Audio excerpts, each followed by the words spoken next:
Hi everyone, আসসালামু আলাইকুম। কেমন আছেন সবাই? আশা করি সবাই ভালো আছেন। তো আজকে সকাল সকাল চলে আসছি। দেখেন, ডাউল আর কালো জিরা বাটতেছি গরুর জন্য।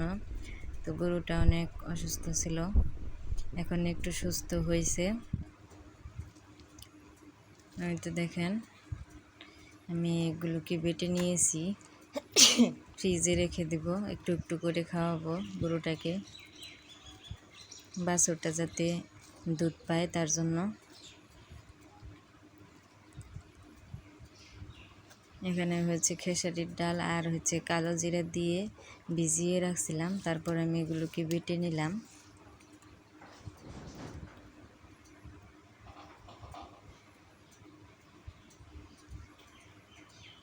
এদিকে আমি সকালবেলা মুরগিকে খাবার দিয়ে দিলাম, তো মুরগিগুলো খাবার খাইতেছে। আজকে আমার মনটা অনেক খারাপ। কালকে আমার ফুফাতো বোন মারা গেছে। তো হঠাৎ করে ওর কি হয়েছিল জানি না, হঠাৎ করেই অসুস্থ হয়ে পড়ছে। তারপর ডাক্তারের কাছে নিয়ে যাওয়া হয়েছিল। ডাক্তার বলছে যে কিডনি ছিদ্রি হয়ে গেছে, রক্তে ইনফেকশন হয়ে গেছে, অনেক রোগ একসাথে হয়েছিল। তো অসুস্থ ছিল অনেক। তো কয়েকদিন পর কালকে মারা গেছে। তো দুইটা বাচ্চা রেখে গেছে, ছোট ছোট। একটার বয়স 5-6 বছর হবে, আর একটার হচ্ছে 1 বছর।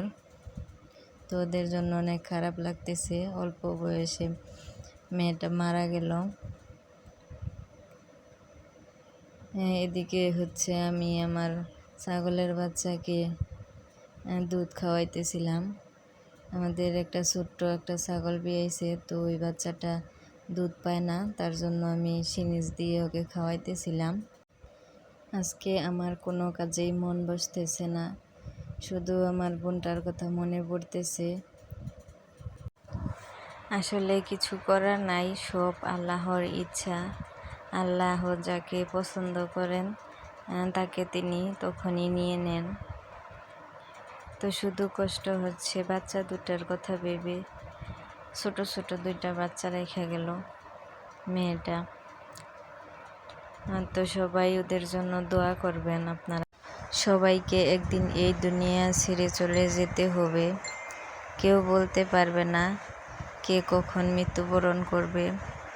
আল্লাহ যখন যাকে ইচ্ছা নিয়ে নিতে পারেন।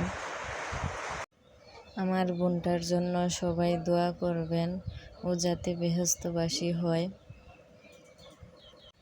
আর মা ছাড়া বাচ্চা দুইটা যাতে মানুষের মতো মানুষ হইতে পারে। তো আমাদের আজকের ভিডিওটা এ পর্যন্তই। আল্লাহ হাফেজ।